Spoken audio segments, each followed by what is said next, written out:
Hello everyone. Thank you for coming and joining us today. I was only expecting me and my team to be sat here, so I'm glad we've got more than just a couple of people in the audience. Lovely to see. Can you all hear me okay?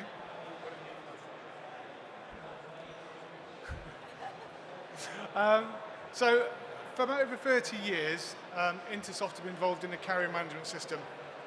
We've been around a long old time, and for the last 18 years of that, we've had a real pleasure of working very closely with a wonderful luxury brand that's called Harrods. I'm Steve Sneath from Intersoft, and today I have the pleasure of sharing the Harrods journey with our friend Mitul. So Mitul, would you like to introduce yourself, please? Hi, thank you, Steve. Good to be here. Mitul Shah, I'm General Manager for Delivery at Harrods. Actually, we are a store delivery business, so I know this is an e-commerce expo, but actually we're not online, we are an offline service, so you walk into the store, you buy something, we deliver it. We're actually based in Knightsbridge. We are 2 floors underground, linked by a big underground tunnel, so there's a whole team beavering away, packing lots of things every day, sending them all around the world. So they do a great job. That's a shout out for the team. Brilliant, thank you. So we've just got 25 minutes today. We could spend absolutely hours talking about the experiences, challenges, and the successes that Harrods have had over the years. But I'm going to try and pin this down as just 3 simple questions, and hopefully most of the journey will be expressed by Mitul here as we go through it. So, firstly, Harrods is one of the most successful and recognised luxury department brands and stores in the world. It's been going on for 180, 90 years. It's a long old... 175 next year. well done. But what we're trying to do today is trying to express, when you walk towards Harrods, the brand exudes itself onto the pavement in front of it. You've got the lovely uniformed staff waiting to greet you as you come in, and as soon as you go in there, the whole brand consumer experience takes you through the whole thing. It's absolutely wonderful to see. Obviously, Mitul here, you don't just do it in the store, you take that to the customer's doorstep as well. Can you give us some idea of what the challenges are, why you went in that direction, and a bit about home delivery experience for Harrods, please? So I guess for me the question is we've almost evolved into home delivery. If you go back to our heritage, we've always had somebody willing to walk out the store with the goods and deliver it to your house, whether that's to your hotel, to your house. That personal experience has always been part of our DNA. It's part of the customer service that you should expect when you go to Harrods. If you go back into our archives, from sort of the early 1920s, 1930s, there's all these stories about people running around local houses in Knightsbridge delivering things to customers' doorsteps, whether that's bread, whether that's cakes, and then it evolved and evolved and evolved into how can we deliver more things. So furniture was the next big category, and then every year we've just evolved. So what we try and do is think about how do we make it simple? How do we make it easy? So you come into Harrods, you buy all your shopping, but you don't want to carry it with you. You've probably got a restaurant to go to or theatre tickets. So we just seamlessly in the background, we deliver it to you. Where do you live? We'll send it to you. We do a lot of things same day. We have a big push on get it to the customer quickly and make it seamless. Actually, they arrive home and for some of our customers, they have porters or concierges or nannies. They'll have unpacked it and put it away. So it's quite a nice aspiration in terms of what we can do behind the scenes for those customers. Brilliant. I think you mentioned in there the early days of the transportation. Did you mention electric vehicles back at the start? Isn't it amazing how you've come the full journey and everyone's now talking about sustainability? And how does that reflect in Harrods now? Sustainability is an interesting one because, again, there's stories from 1920, 1930 where we had somebody on a push bike going to deliver something.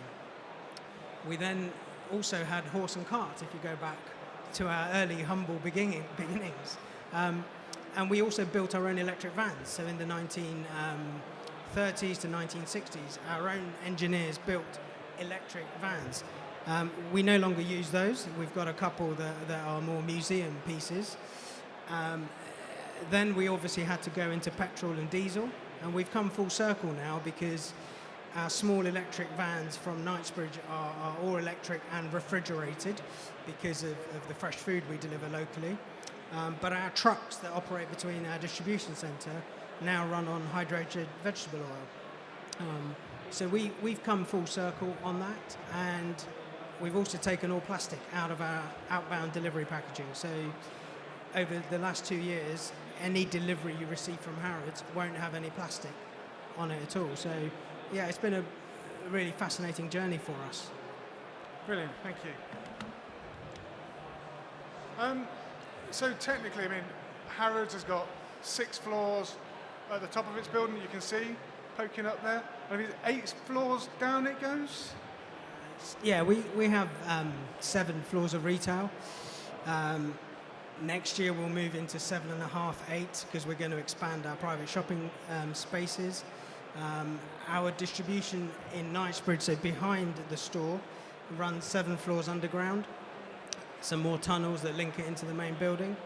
And then on the other side where the delivery team is, that's 3 floors as well. So yeah, it's a maze, it's a rabbit warren. Lots of people get lost. But that's part of the charm. We're really lucky to have that back of house space to support front of house.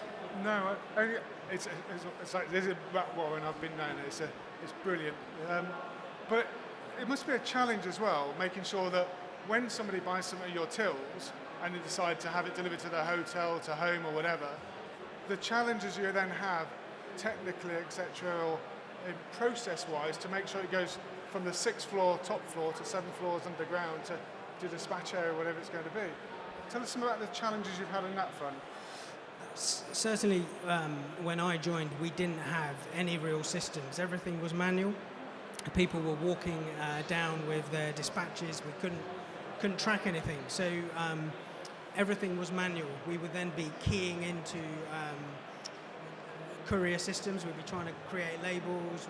We would manually track everything. And we were completely reactive as a delivery business. The only time we knew something wasn't delivered was when the customer called us and said, I haven't had my order. And it got me thinking that isn't in line with what you get front of house. So we had to go and invest in carrier management. We didn't know anything about it, but we started to talk to suppliers. We got them to do presentations, and luckily for you guys, Intersoft were the chosen provider. And we haven't really looked back since. We've continued to grow with you, but we became proactive. We then could track everything. We could see the problem before the customer, and we could try and influence that before it became a problem. So for us, we made it really easy for the shop floor. We could report on everything, we could track everything, and we could tell them that there's going to be a problem before the customer found out. And more often than not, we try and fix it before it becomes a problem. Brilliant. So obviously you've got your Harrods vans, you've got your staff, your employees, they are all the branded experience of Harrods. What are some of the challenges about passing that brand on to these carriers to go the final mile for you? It's difficult, really difficult. I mean, we've some of the partners we still work with are the ones that have stayed the course. They've invested in us, but we've invested in them. A few suppliers we don't work with anymore because they didn't take it as seriously as we do. Yeah. We make a lot of effort to go and visit all of our couriers. We go to the depots, we talk to the drivers. We believe the collecting driver that picks up from us to the delivery driver are equally important, and we bring them on the journey. So we invite everyone to come to us. Here's how we pack it, here's how we palletize it, here's how we load it. It all sounds a bit boring, but actually all of those small steps mean that we can probably reduce the problem to the customer. And they buy into what we're doing. Oh, brilliant, thank you. So you've been around a while, 1834, Harrods started off. You've grown and changed and morphed over those years. I'm sure there's lots of other retailers here that would love to learn from some of the Harrods experiences. Are there any lessons or tips that you could share here with some of the retailers? Yeah, I think what we have learnt, certainly during the pandemic, was we cannot become complacent. So we rely on overseas customers, we rely on people traveling, and actually we were sort of neglecting the local customer. So we've invested a lot in the experience in the store, we've invested a lot in our delivery service. Tax-free shopping is a problem for us, so we've actually reduced our delivery prices. We've trying to increase the speed of delivery to customer. We're trying to offer more options, so there are some cost-effective options and there are some premium options, because not everyone is in the same space, but they come to Harrods for an aspiration. They want the best service, the best products. But when it comes to delivery, it's quite emotive. They don't want to spend a lot of money on that final piece. So we've had to evolve quite a lot and adapt that service element, because we recognise that we could have another pandemic. We could have airlines shutting down, and how are we going to remain relevant today? No, absolutely. So we've seen some deaths of some big high street brands recently. What do you think the secret is for Harrods to stay relevant going forwards? One of the things we did post-pandemic, some of you may know, is across the country we now have 5 beauty outlets. They're called H Beauty, Harrods Beauty. So we decided to go out to local markets. So we've got Newcastle, Edinburgh, Milton Keynes, Lakeside, Bristol, because people weren't travelling to London, they weren't coming in, but they still wanted the product. We had the range, we had all the brands, but we couldn't reach everyone because they couldn't come to us. So we decided to go to them. We've done some other things around. We even had a Harrods outlet in Westfield because we had so much stock to liquidate. And we're investing in the store. If you go around the store, there's always a few hoardings up. There's always a new department opening. We're going to invest in our private shopping because personal shopping is what customers want now. More and more of our customers want somebody to curate that experience for them. So we recognise that there's a real need for that. Fantastic. So some really interesting reflections there, Mitul. Thank you very much. So a couple of points I took away from that.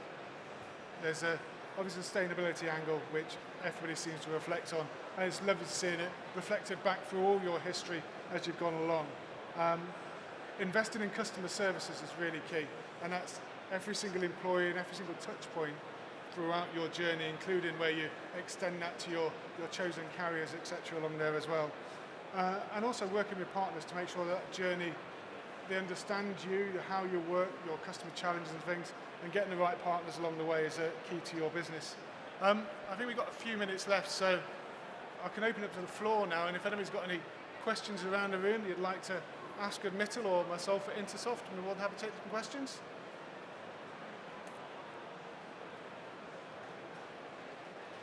Oh, here we go. I'm fascinated by the idea of Harrods customers hating delivery charges. Can you expand on that a bit more? What do you charge them, and how much do they hate it, and how do they express that to you? In a number of ways. If you go on to harrods.com, not that that's a plug, but we, standard delivery is £5.95, express is £12. We're probably a little bit higher than online competitors. Actually, exports is 20 or 25 pounds. I think that's really cheap and competitive. Actually, in the store, we now see people filling our biggest box because they know they can get that anywhere around the world for 25 pounds. So in the store, we now see that as a bit of an attractive tool. It's a bit like fill your suitcase. It's fill the massive box. So, you know, where we still get challenges are, oh, so-and-so's doing it free or so-and-so's doing it cheaper. We're not going to be able to compete with everyone. I think where we are now is a really good place for our brand. But we still get feedback that we could do more. And did you consider just building that into your margin and not charging customers for delivery? Sure. So a big chunk of our rewards customers get free delivery if they spend over a certain amount. So that's, you know, the idea is spend a bit more, you get it free. So we take a lot. What's the threshold there? £250 for rewards customers, but it's £100 online, which is just competing in that space. So not all of our customers are immune from costs, and you know, they do want a bargain. So it sounds a bit ironic, but it's true. Great, thank you.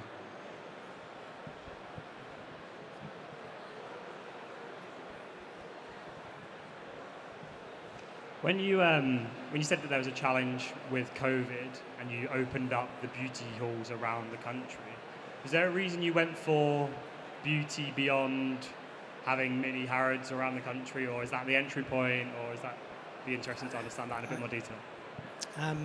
Great question. I think it's product. There was a lot of beauty available. A lot of big brands, Debenham, so forth, you know, no longer there. So all of these brands had so much stock, and we approached the brands and we said, actually, we want to set up a beauty concept, and that's where we went in. It was more accessible, and it was a way to try and attract the younger customer into the brand. I've got a question for you. You talk about your higher selling price point and not necessarily being representing best value, and that is to separate you from other retailers. It's not just being a lowest common denominator. Your customers are coming to you because of a premium experience right the way through, from whether it's a bricks and mortar purchase or an online purchase to delivery. How much do you communicate that within your website, your social media, and in the delivery packaging, that they are getting a better quality of service than they would get by any department store? Do you run videos? Do you run ad campaigns to show the process? Because if you're underground, you're subterranean, eight floors down, that is just mightily impressive. For our store delivery, we're a little bit unique. You're right, not many people know about us. We don't promote it. We're extremely big on discretion. We don't want to advertise that somebody spent, I don't know, £250,000 and we're about to deliver it, you know. Part of why people come to us, you know, there's the trust, there's the discretion. So we don't necessarily want to promote that from that sense. I think when the package arrives and you see the service, it's kind of what you'd expect, and I think people value and appreciate that. Online is different. We have the website, we have Instagram pages, we appeal to a different customer base. But the store is very much about the high net worth individual. I have a question. Who are the individuals that are delivering the pieces to your customers, and how do you ensure that they are representing the brand? So a lot of our local deliveries by our own drivers, and national and international is effectively, we use premium delivery couriers. So we try and use the best couriers out there. We pay more for it, but we believe that's reflective of the brand and service. There's a lot of lower cost operators out there, but I don't feel they represent the brand. So it's really important that we use the best partners around the world for that.